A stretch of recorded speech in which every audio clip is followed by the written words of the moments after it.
Vous êtes-vous déjà demandé pourquoi mes voisines ont cru que j'avais perdu la raison quand elles m'ont vu frotter la moitié d'un citron avec du gros sel dans un évier rouillé? Ou pourquoi je faisais bouillir du vinaigre blanc dans une grande casserole sur ma terrasse un mardi matin, la vapeur me montant au visage comme si je préparais quelque vieille tisane de campagne? Ma voisine Marguerite a passé la tête par-dessus la haie avec ce regard. Vous savez lequel? Le sourire poli qui demande en réalité « Est-ce que je dois appeler quelqu'un ?» Je lui ai souri et j'ai continué à remuer. C'était il y a 15 ans, et depuis lors, je n'ai pas acheté un seul produit ménager du commerce. Pas un. Ni spray désinfectant, ni mousse ultra concentrée à action puissante, ni nettoyant pour salle de bain au parfum lavande avec son petit logo de bulle. Rien. Et ma maison, cette maison de village en Bourgogne qui a élevé 4 enfants, accueilli 30 réveillons et absorbé 40 ans de vie, est aujourd'hui plus propre qu'elle ne l'a jamais été. J'ai 72 ans et aujourd'hui, je vais ouvrir un carnet très particulier. Il est vieux. La couverture est raide et assombrie par le temps, et il y a des taches de graisse à la page 16 qui sont là depuis l'époque de la radio TSF. Il appartenait à ma grand-mère, Mamie Benedita. Et ce qui est écrit à l'intérieur n'est pas seulement comment nettoyer un sol. C'est comment échapper à l'une des escroqueries commerciales les plus réussies de l'histoire de la consommation française. Restez avec moi, vous allez vouloir entendre cela. Tout a commencé par une toux. C'était un samedi matin fin octobre et je nettoyais la salle de bain du bas, la petite près de la buanderie. J'avais aligné mon arsenal habituel sur le rebord de la baignoire. Le nettoyant bleu pour les WC, la mousse orange pour les parois, le dégraissant vert, le spray anti-moisissure violet. J'ai vaporisé l'anti-moisissure en premier, puis l'orange. Ensuite, sans réfléchir, j'ai versé le produit bleu dans la cuvette et j'ai commencé à frotter. En une trentaine de secondes, mes yeux brûlaient, mes poumons se sont bloqués. J'ai trébuché vers le couloir, toussant si fort que j'ai dû m'asseoir par terre pour retrouver mon souffle. Les yeux me coulaient, la gorge me brûlait comme si j'avais avalé une braise. Mon mari est arrivé en courant. Il a cru que j'étais tombée. Je n'étais pas tombée. J'avais mélangé des produits chimiques ménagers dans un espace confiné, comme des millions de Français le font chaque week-end sans s'en rendre compte, parce que l'industrie qui nous vend ces produits ne nous dit jamais qu'ils deviennent toxiques lorsqu'ils sont combinés. Ils les mettent tous sur le même rayon du supermarché, leur donnent des couleurs joyeuses et nous laissent la prendre à nos dépens. Je me suis assise sur le carrelage du couloir et j'ai eu une pensée très claire. Je suis en train de m'empoisonner. Chez moi, avec des produits que j'ai payés cher. Je suis allée chercher un carton dans le débarras, je suis revenue dans la salle de bain et j'ai commencé à le remplir. Puis j'ai fait le tour de la maison, sous l'évier de la cuisine, le meuble de salle de bain, l'étagère au-dessus de la machine à laver, et j'ai rempli ce carton à ras-bord. 17 produits, 17. Et je les ai portés à la déchetterie, à la collecte des produits dangereux, là où ils méritaient d'aller. Puis je suis rentrée dans la chambre, j'ai ouvert l'armoire, je me suis hissée sur une chaise, et là, tout au fond de l'étagère du haut, derrière les couvertures d'hiver, se trouvait le carnet de Mamie Benedita. Honnêtement, je ne l'avais pas regardé depuis des années. Ma mère me l'avait donné quand je m'étais mariée. « Tu en auras besoin », avait-elle dit, ce qui m'avait semblé alors un geste touchant, mais un peu désuet. C'était un carnet spiralé, de ceux avec une couverture en carton brun, et Mamie Benedita y avait écrit au crayon d'une main ferme et sans détour. Les pages sentaient le papier et autre chose, quelque chose de faible et de propre et de piquant que je n'arrivais pas à nommer jusqu'à ce que j'ouvre la première page et lise le premier mot. Vinaigre. Mamie Benedita avait grandi dans un village rural du Massif central pendant les années de disette de l'après-guerre. Avait élevé 6 enfants dans une ferme avec presque rien. Et elle avait gardé cette maison impeccable. Pas seulement rangée, impeccable. Les voisines venaient exprès pour voir le carrelage de la cuisine. C'est ce que ma mère racontait toujours. Elle n'y parvenait pas avec des produits. Elle y parvenait avec un savoir, la chimie pratique d'ingrédients simples que sa propre mère lui avait enseigné et que la mère de sa mère avait enseigné avant elle. La première recette du carnet était une solution tout usage. 2 parts d'eau, 1 part de vinaigre blanc distillé ordinaire. C'était tout. Pas de parfum, pas de tensioactif, pas d'avertissement pour ne pas inhaler. Juste de l'eau et du vinaigre dans une bouteille en verre propre, avec quelques gouttes de liquide vaisselle si on avait besoin de couper la graisse. Je suis allée au garde-manger. J'ai trouvé une grande bouteille de vinaigre blanc que j'utilisais pour les conserves. J'ai trouvé un vaporisateur vide sous l'évier, le seul propre qu'il restait après que j'avais tout jeté, et je l'ai rincé 3 fois à l'eau chaude. J'ai préparé mon premier flacon de la solution de Mamie Benedita et je suis retournée dans cette salle de bain. L'odeur m'a frappée en premier. Piquante et propre et honnête, pas le parfum chimico-sucré d'un produit du commerce, mais l'odeur de quelque chose qui fonctionne vraiment, de quelque chose avec de l'intention derrière. J'ai vaporisé le lavabo. J'ai essuyé avec un chiffon en coton découpé dans un vieux t-shirt, parce que le carnet de Mamie Benedita disait spécifiquement « Pas de sopalin, ça laisse des peluches et ça coûte de l'argent ». Le lavabo n'avait pas seulement l'air propre, il brillait. Je pouvais voir mon reflet dans le robinet chromé plus clairement que je ne l'avais jamais vu avec le prétendument brillant salle de bain en spray.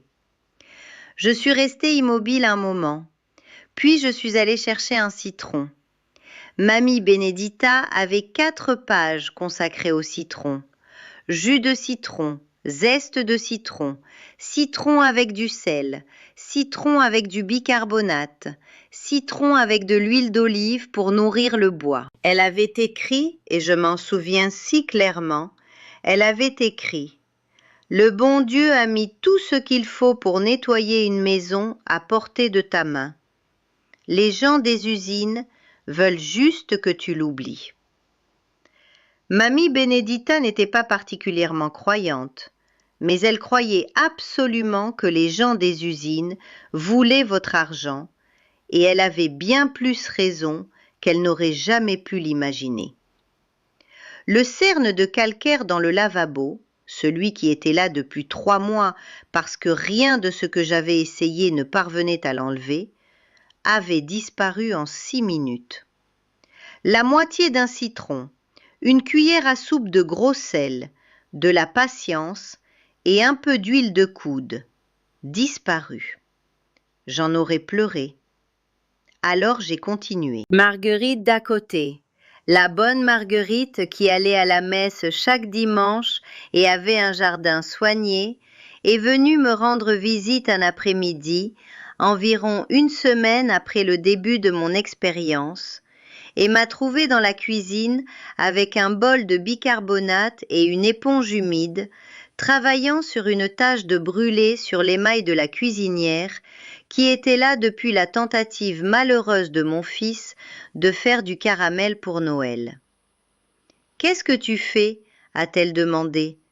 Je lui ai montré. Elle m'a regardé travailler la pâte en cercle lent. « Ça ne servira à rien » a-t-elle dit. Je lui ai dit d'attendre. 3 minutes plus tard, le sucre brûlé avait disparu. L'émail était d'un blanc éclatant. Marguerite a cligné des yeux. Je viens d'acheter un produit pour ça, a-t-elle dit. 5,50 €. Je lui ai tendu une boîte de bicarbonate qui avait coûté 90 centimes. La nouvelle s'est répandue, comme elle se répand dans les villages, quand quelqu'un fait quelque chose qui semble à la fois brillant et insensé.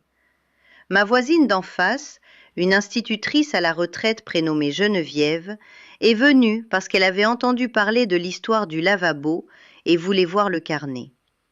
Elle avait abîmé une belle nappe en lin avec un détachant du commerce. Le chlore avait décoloré un cercle blanc bien au centre. J'ai dû être honnête avec elle. On ne peut pas toujours défaire ce qu'un produit agressif a déjà fait. Mais Mamie Benedita avait une recette pour les taches sur les tissus délicats. Vinaigre blanc et eau froide, appliqués immédiatement, tamponnés sans frotter, suivi d'un trempage dans l'eau fraîche avec une cuillère à soupe de crème de tartre. Geneviève l'a essayé sur une autre nappe qui avait une tache de vin rouge ignorée depuis des mois. Cela a fonctionné parfaitement. Après ça, Geneviève a commencé à m'envoyer des gens. Le carnet de Mamie Benedita avait une solution, et je veux dire cela littéralement, pour presque tous les problèmes de la maison. Pour les vitres, elle utilisait un mélange d'eau et de vinaigre blanc appliqué avec une feuille de journal pliée. Pas de sopalin, pas de chiffon en microfibre d'une boutique de gadgets de cuisine, du vieux journal. L'encre fait quelque chose avec le verre qui le laisse absolument sans aucune trace. Je sais à quoi ça ressemble. Je sais que ça ressemble aux propos d'une femme qui a renoncé à la raison. Mais allez l'essayer une fois sur le miroir de votre salle de bain et revenez me dire que j'ai tort. Pour les planches à découper en bois qui avaient absorbé des années d'odeur et de légères taches, elle utilisait du gros sel et la moitié d'un citron, frotté, rincé, séché au soleil. Pour une odeur de moisi dans une armoire, elle posait une boîte de bicarbonate ouverte sur l'étagère et une petite soucoupe de lavande séchée, aucun gadget en plastique nécessaire. Pour les éclaboussures de graisse sur le mur derrière la cuisinière, celles qui s'accumulent sur des années et que les dégraissants commerciaux arrivaient à peine à toucher, elle utilisait une pâte de bicarbonate avec quelques gouttes de liquide vaisselle, laissée 5 minutes, puis essuyée avec un chiffon chaud. Ça fonctionnait sur de la graisse qui datait probablement du général de Gaulle. Mes voisines me regardaient faire bouillir des zestes d'orange sur la cuisinière pour désodoriser la maison, récurer le sol à genoux avec une pâte de bicarbonate plutôt que d'acheter un balai vapeur, et polir l'argenterie de ma grand-mère avec rien d'autre qu'une pâte de bicarbonate et de l'eau. Elle me regardait jusqu'à ce qu'elle voie ma maison, et elle restait vraiment silencieuse quand elle commençait à calculer ce qu'elle dépensait au supermarché. Voici ce qui a définitivement ouvert les yeux de Geneviève. Elle s'est assise un après-midi et a épluché ses 6 derniers mois de tickets de caisse en sortant tout ce qu'elle avait acheté pour l'entretien. Lessive en poudre, adoucissant, lingette sèche-linge, nettoyant salle de bain, nettoyant WC, nettoyant cuisine, polish bois, spray inox, nettoyant vitre, nettoyant four, nettoyant carrelage, crayon rejointoiement, spray anti-moisissure, déboucheur canalisation, désodorisant moquette. Elle avait dépensé, et je veux que vous restiez un moment avec ce chiffre, 380 € en 6 mois, rien qu'en produits ménagers. Pas d'alimentation, pas de soins personnels, uniquement des produits chimiques pour nettoyer. Je dépense moins de 20 € par an. Du vinaigre blanc en grand format, une grande boîte de bicarbonate, du gros sel, de la crème de tartre et, parfois, du savon de Marseille. C'est l'intégralité de mon budget ménager. Mamie Benedita n'a pas seulement écrit comment laver un sol. Elle a écrit comment échapper à une industrie multimilliardaire qui a convaincu des générations de Françaises que leurs maisons ne sont jamais assez propres, que chaque surface a besoin d'un produit différent et que la seule preuve d'une maison propre est l'odeur chimique de la fragrance artificielle qui imprègne chaque pièce. Mes voisines pensaient autrefois que j'étais devenue excentrique. Aujourd'hui, la moitié d'entre elles ne rachètent plus de produits industriels. J'ai rassemblé toutes les recettes exactes de Mamie Benedita, ses proportions originales, ses rituels saisonniers de grand nettoyage, ses méthodes pour le linge, les sols, l'argenterie, le cuivre, la fonte, les joints, le verre, les tissus, le bois et le cuir.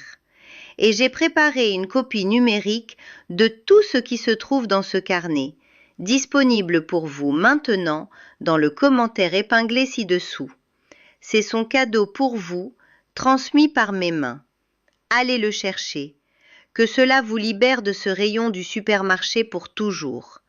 Parce que ce que je vais vous montrer maintenant, ce que Mamie Benedita a écrit à la page 23 sur un simple morceau de craie blanche et une tache de graisse sur du coton, va remettre en question tout ce que vous pensiez savoir sur la lessive. Je ne plaide pas contre la vie moderne. J'ai un lave-vaisselle et un smartphone. Je plaide contre une catégorie très spécifique d'achats, survendus et inutilement compliqués, par des personnes qui tirent profit de votre manque de confiance en vous. Mamie Benedita n'en manquait pas. Elle savait exactement ce dont elle avait besoin pour garder sa maison propre, ça lui coûtait presque rien et ça fonctionnait mieux que tout ce que j'ai jamais trouvé dans un rayon de magasin. Ce ne sont pas des souvenirs qui parlent, ce sont 15 ans de données tirées de ma propre maison. Je suis probablement dans le dernier chapitre de ma vie. Mes enfants sont grands et dispersés, et mes petits-enfants viennent nous rendre visite et glissent en chaussettes sur les sols propres de Mamie Benedita. Certains jours, je regarde le petit flacon en verre sur le rebord de ma fenêtre de cuisine. Le même flacon que je remplis avec la même solution d'eau et vinaigre depuis 15 ans. Et je pense à tout le plastique que je n'ai pas acheté, à tous les vapeurs chimiques que je n'ai pas respirées, à tout l'argent que j'ai gardé dans ma poche plutôt que de le donner à une entreprise qui comptait sur ma peur de ne jamais être suffisamment propre. La vraie propreté n'est pas une odeur, ce n'est pas une marque, ce n'est pas un produit. C'est la tranquillité silencieuse de savoir exactement ce qui se trouve dans votre maison, exactement ce que vous touchez et exactement ce que vous respirez. Mamie Benedita le savait, elle l'a écrit, et je lui en suis reconnaissante chaque jour d'avoir grimpé sur cette chaise et tendu le bras derrière ses couvertures d'hiver. Votre maison n'est pas aussi sale qu'ils veulent vous le faire croire. Les recettes de votre grand-mère fonctionnent mieux que la bouteille avec le logo de Bulle. Et vous avez déjà la plupart de ce dont vous avez besoin, là, dans votre garde-manger, qui attend.